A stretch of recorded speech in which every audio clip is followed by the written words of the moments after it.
Hello friends, welcome to సామాన్యుడి జీవితం YouTube channel. నేను మీ బనికేని రామ్. రాష్ట్ర వ్యాప్తంగా పంచాయతీ ఎలక్షన్లు అయితే జరుగుతున్నాయి.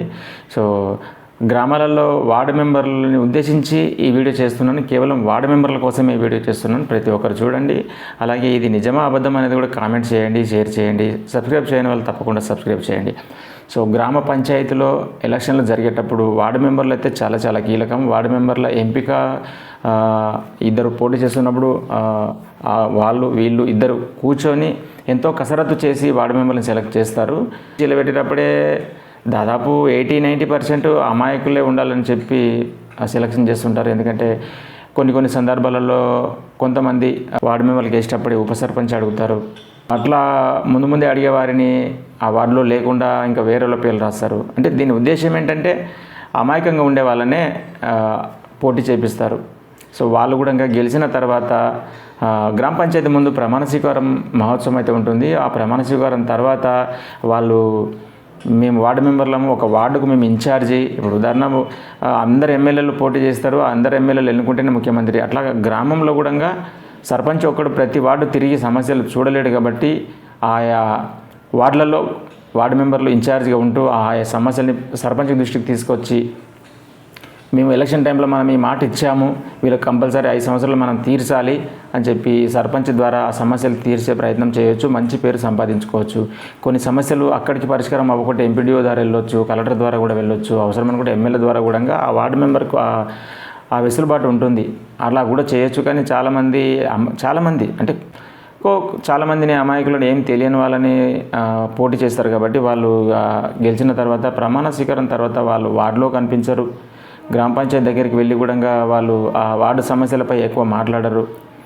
ఇంకా వేరే విషయాలపై కూడా గ్రామ పంచాయతీలో ఎంత అమౌంట్ వచ్చింది, ఏం ఖర్చు చేశారు, మనం ఏం ఖర్చు అయింది, ఎంత మిగిలింది, ఏం అభివృద్ధి చేశారు అనేది కూడా వార్డు మెంబర్లకైతే సర్వ హక్కులు ఉంటాయి. గ్రామ పంచాయతీలో వాళ్ళ అందరు వార్డు మెంబర్లు. కానీ గ్రామ సభ ఉన్నప్పుడు కూడా గ్రామ సభ తీర్మానాలకు వచ్చి సంతకాలు చేసిపోవడమే కాదు. సో ప్రతి ఒక్కరు కూడా గమనించాలి వార్డు మెంబర్లు. సో వార్డు మెంబర్లుగా మీరు ఆ గ్రామాల్లో మీ వార్డులో మీరు ఇన్ఛార్జిగా ఉంటారు కాబట్టి ఆ సమస్యలను తీసుకువెళ్ళొచ్చు. గ్రామ పంచాయతీలో ఏమి తప్పులు జరిగినా కూడా మీరు ప్రశ్నించవచ్చు, లేవనెత్తవచ్చు. గ్రామాలను అభివృద్ధి చేసుకొని మంచి పేరు సంపాదించుకొని వచ్చే ఎలక్షన్లో మీరు సర్పంచ్గా కూడా పోటీ చేసే అవకాశం ఉంటుంది. అంత మంచి అవకాశం ఉంటుంది. వార్డు మెంబర్ అంటే నాటే జోకు, అంత మామూలు విషయమేం కాదు. కానీ వార్డు మెంబర్లు ప్రమాణ స్వీకారం తర్వాత వాళ్ళు ఎక్కడ కనిపించారు. అట్లా కనిపించి వార్డు సమస్యలను దృష్టికి తీసుకొచ్చి వార్డులను అభివృద్ధి చేసి మంచి పేర్లు చేసుకున్న వాళ్ళకు ఉన్నారు. వాళ్ళకి మనం వాళ్ళకి ధన్యవాదాలు తెలుపుదాం. కానీ అందరూ కూడా అలా చేయాలి. కానీ ఎలక్షన్ తర్వాత కూడా డమ్మీగా ఉండకండి. డమ్మీ వల్ల నిలబెట్టాలని చూస్తారు. గెలిచిన తర్వాత డమ్మీగానే ఉంటారు వాళ్ళు. కానీ ఇక నుంచి అయినా మేల్కోండి, వార్డులని అభివృద్ధి చేయండి. వార్డులలో మీరు చేయాల్సినవి ఉంటాయి, కొన్ని సర్పంచ్ చేయాల్సినవి ఉంటాయి. ఇంతకుముందు మనం మాట్లాడుకున్నట్లు ఎంపీడీఓ కలెక్టర్ ద్వారా కూడా చేసేవి ఉంటాయి. 5 సంవత్సరాలు ఉంటాయి. 5 సంవత్సరాల సమయం ఉంటుంది. మీరు గ్రామంలోనే ఉంటారు కాబట్టి ఉదయం లేచిన తర్వాత మీ పని మీరు చేసుకొని కనీసం వారానికో 10 రోజులకు ఒకసారి, కనీసం నెలకు ఒక్కసారైనా వార్డు గురించి వార్డులోకి వెళ్ళి నిలబడి అక్కడ సమస్యలు నోట్ చేసుకొని అవి ఏ ద్వారా వెళ్తే మనం ఎట్లా వెళ్తే పరిష్కారం అవుతాయని చెప్పి పరిష్కరించండి. అక్కడ గ్రామంలో సర్పంచ్ సెక్రటరీ దగ్గర కూర్చోండి. ఎలక్షన్ అప్పుడు మేము మాట ఇచ్చినాం, కంపల్సరీ నెరవేర్చాలి అని చెప్పండి. అక్కడ గ్రామ పంచాయతీలో సర్పంచ్ అభ్యర్థి కానీ సెక్రటరీలు కానీ ఆ సమస్యని పరిష్కరించకుంటే మొండికేస్తే మీ వార్డులోకి వెళ్ళి మీ ప్రజల్ని అంతా ఒక గ్రామ సభ టైపు మీ వార్డు సభ పెట్టుకొని ప్రజలకు చెప్పండి. మనం నేనైతే మాట ఇచ్చినప్పుడు గ్రామ పంచాయతీ ద్వారా అయ్యే సమస్యను కూడా అక్కడ రాజకీయం చేస్తున్నారు కానివ్వట్లేదు అని చెప్పి వార్డులో ఉండే ఓటర్లందరికీ తెలియజేసే ప్రయత్నం చేయండి. సో ఇట్లా అయితే ఉంటుంది వార్డు మెంబర్ల పరిస్థితి. సో గెలిచిన తర్వాత కూడా అన్ని హక్కులు ఉంటాయి మీకు. గ్రామ పంచాయతీకి రోజు కూడా వెళ్ళొచ్చు, అన్నీ పరిశీలించవచ్చు, వార్డు సమస్యలు వాళ్ళ దృష్టికి తీసుకెళ్ళొచ్చు, వార్డు సమస్యలు పరిష్కరించవచ్చు. సో అన్నీ ఉంటాయి, అన్ని హక్కులు ఉంటాయి వార్డు మెంబర్లకు. వార్డు మెంబర్లు మేల్కోవాలి, వార్డులని అభివృద్ధి పరచాలి, వార్డు సమస్యలు పరిష్కరించాలి, గ్రామ అభివృద్ధిలో తోడ్పాటు అవ్వాలి అని ఈ సందర్భంగా ఈ చిన్న వీడియో ద్వారా తెలియజేస్తున్నాను. వార్డు మెంబర్ల కష్టం వెలకట్టలేనిది. వాళ్ళు దేశ బార్డర్లో ఆర్మీ జవాన్లు ఎలా కాపలా కాస్తారో ఈ ఎలక్షన్ అప్పుడైతే ఈ నెల రోజుల సమయం ఉందా, 15 రోజుల సమయం ఉందా, ఒకరోజు ముందు సాయంత్రం వరకు ప్రచారం అయిపోతుంది. కాబట్టి ఆ ఒకరోజు ముందు వరకు వీళ్ళు వార్డును కాపులు కాస్తూ ఉండాలి.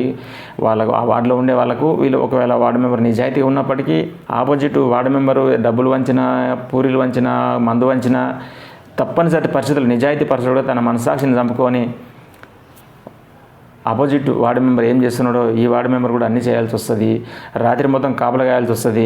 ఒకరోజు 2 రోజుల ముందు నుంచి రాత్రి వార్డులోకి వచ్చి వార్డుల ఓట్లు డబ్బులు పెట్టి కొనేస్తారేమో, కింద మీద వేస్తారేమో అని చెప్పి రైతు తన పొలాన్ని కాపలా కాసినట్లు, సైనికుడు దేశ బాటలో కాపలా కాసినట్లు వార్డు మెంబరు కష్టం వెలకట్టలేనిది ఆ వార్డుని ఆ ఎలక్షన్ కోడ్ అయిపోయి ఆ వార్డుని ప్రచారం అయిపోయే వరకు, ఎలక్షన్ ఒకరోజు ముందు ప్రచారం అయిపోయే వరకు వార్డును కాపలా కాస్తూ తను సరిగా నిద్రపోకుండా తన ఆరోగ్యాన్ని పణంగా పెట్టి వార్డును కాపలా కాసి పంట చేతికి వచ్చేటట్లు ఎలక్షన్ రోజు మళ్ళీ ఉదయాన్నే వార్డుకి వెళ్ళి ఇన్నాళ్ళు చేసిన ప్రచారం ఒకెత్తు మళ్ళీ ప్రతి ఒక్కరికి మనకే వేయాలి, అక్క మనకే వేయాలి, మామ మనకే వేయాలని చెప్పి వాళ్ళకి దండం చేస్తూ ఏపీ తర్వాత మధ్యాహ్నం వరకు అయితే ఓటు అయిపోతుంది, సాయంత్రం రిజల్ట్ వస్తుంది. సో సర్పంచి చాలా ఇబ్బంది ఉంటుంది, కానీ వార్డు మెంబర్ కూడా చాలా ఇబ్బంది ఉంటుంది. వార్డులలో ఉన్న ప్రజలు సహకరించి దయచేసి ఆ మందేదో 90 మీరే తాగండి, ఆ పూరీలు ప్రజలు అడగండి, ఇద్దరిని అడగండి, ఒకరిని అడిగితే ఇంకొకటి ఎట్లా పెట్టాల్సి వస్తుంది. దయచేసి ఆ పూరీలు ఆ మందేదో ఈ 5 సంవత్సరాలు మీరే తింటారు, మీరే తాగారు కాబట్టి దయచేసి ఈ మాట అంటున్నది ఏమనుకోకండి. ఎందుకంటే వార్డు మెంబర్ని ఇబ్బంది పెట్టకండి.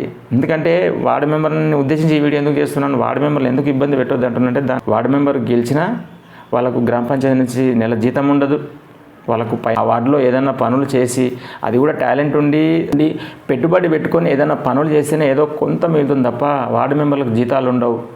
వాళ్ళు నిజంగా చాలా కష్టపడుతుంటారు. కాబట్టి ఈ వార్డు మెంబర్లని తెలంగాణ రాష్ట్రంలో రాష్ట్ర వ్యాప్తంగా జరుగుతున్న అన్ని గ్రామ పంచాయతీలో వార్డులలో ఉండే ప్రజల్ని ఆయా వార్డులలో దయచేసి ఇబ్బంది పెట్టకండి. ఈ వీడియో ద్వారా తెలియజేస్తున్నాను, వాళ్ళని ఇబ్బంది పెట్టకండి. వాళ్ళకు ₹1 కూడా ఆదాయం ఉండదు.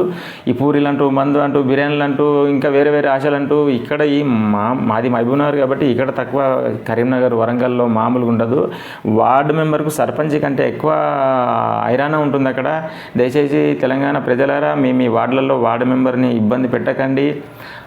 ఇద్దరు నిలబడ్డప్పుడు ఆ ఇద్దరు ఎవరు సమర్థుడు, సర్పంచ్తో కూడా సంబంధం లేకుండా ఈ 5 ఏళ్ళు మా వార్డులో వచ్చి నిలబడగలడు, సమస్యని పరిష్కరించగలడు, ఇంకా వార్డులో ఏదైనా గలాటలు అయినప్పుడు కూడా వచ్చి మనకు న్యాయం చేయగలడు అని అన్న వాళ్ళకు నిజాయితీగా ఓటేయండి. ఇస్తే కూడా తీసుకోకండి. ఇద్దరికి చెప్పండి, అయ్యా మీరు ఇద్దరు ఏమి చేయకండి, మేము నిజాయితీగా ఓట్లు వేస్తామని చెప్పండి. ఓటేసిన తర్వాత అదే వార్డు మెంబర్ వినకుంటే ఆ వార్డు మెంబర్ నిలదీయండి. సో వార్డు మెంబర్ కష్టాన్ని గుర్తించండి, వార్డు మెంబర్ని అర్థం చేసుకోండి, నిజాయితీగా ఓటేయండి. పాపం ఇబ్బంది పెట్టకండి. పొలం కాపలా కాసినట్లు, బాటల్లో ఆర్మీ జవాన్ కాపలా కాసినట్లు కాపలా కాపించుకోకండి, ఇబ్బంది పెట్టకండి. ఇటు ఓటర్ మహాశయులను కొడుతున్నాను, ఇటు వార్డు మెంబర్లు కూడా మీరు జెన్యున్గా వార్డులో సమస్యలు పరిష్కరించండి. గ్రామ పంచాయతీలో వెళ్ళి కూర్చొని గ్రామ పంచాయతీ ద్వారా పరిష్కారం అయితే గ్రామ పంచాయతీ ద్వారా పరిష్కరించండి. ఎంపీడీఓ ఆఫీస్, కలెక్టర్ ఆఫీస్ ద్వారా పరిష్కారం అయితే అక్కడి నుంచే పరిష్కరించుకోండి. ఇలా పరిష్కారం చేసే కెపాసిటీ ఉన్న వాళ్ళే వార్డులో నిలబడండి. ఏదో నిలబడ్డాను ప్రమాదకరం అయిపోయింది ఆ గ్రామ పంచాయతీలో ఆ బోర్డు మీద 5 సంవత్సరాల పేరు చూసుకుంటే వచ్చే లాభం ఏం లేదు. ఎందుకంటే పల్లెటూరులే పట్టణాలకు పట్టుకొమ్మలు.